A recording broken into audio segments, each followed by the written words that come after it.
Hi, this is Mark from ComicSumo.com, and today I'm going to talk about why I decided to create a webcomic.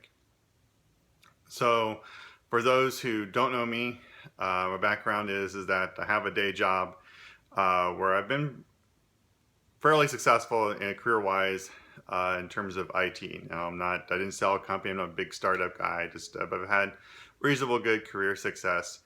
But in the meantime, through that entire career, which has actually been close to 20 years now, I kind of reached a certain level of plateau.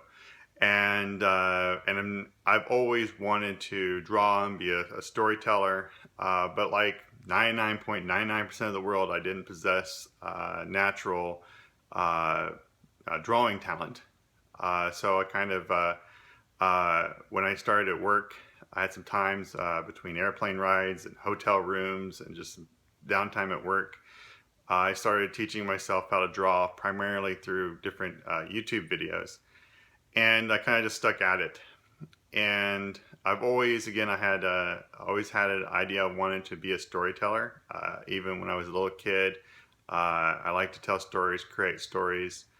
And for a long time, I thought about being a novelist. In fact, I wrote a computer book, and I joked, remember when I got it, I wrote it in '98. I said, nobody grows up thinking I want to write a book on LDAP. You want to be the next Tom Clancy, Stephen King, or these make more modern names, Lee Child, um, Don Winslow. But it turns out it's like I'm good at stories. I don't really enjoy writing novels. I have a hard time writing that many words. But I'm very visual. I love movies. I love comic books. So I thought, well, let me just keep at drawing comics. And then one challenge I had when trying to create these comics was that you go look at these comic books, some of this artwork is really it's really amazing, and you kind of have this idea of what comic book art is supposed to look like.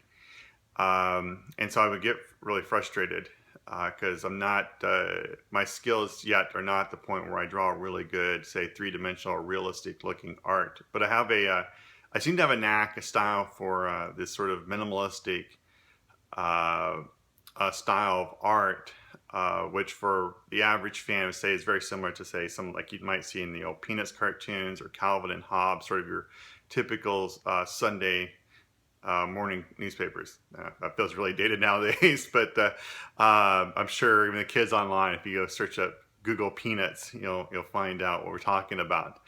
And I still struggle because those are kind of gag strips, and I thought, well, I like drawing something. My idea of stories is really this idea of sort of I've had this idea for his characters, which I'll talk about in other videos, that are kind of police detectives, but mixed with some Twilight Zone sci-fi stuff, and our fantasy stuff, horror stuff. And I thought, hey, I didn't really have any patterns to look at, examples to look at. But then I just kept working at it, and I happened to pick up a book one day, and it was talking about just different examples of comic book art. And one of them they talked about was a guy named Andy Watson, who created this book called Slow News Day. Now, it's a slice of life book. It's definitely not anything, again, not a crime detective novel like I'm kind of thinking of, but it was really popular, and his style is really popular and very minimalistic. And I thought, well, wait a minute, I could do this. I could draw this. This counts as a comic book. And so it really inspired me to put forth the effort, and now I'm well on my way of creating my first story arc, which I'll be sharing more about soon.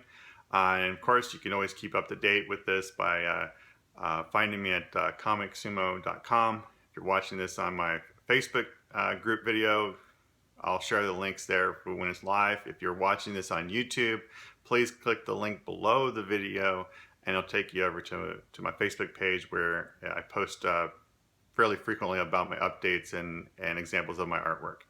Thank you for watching.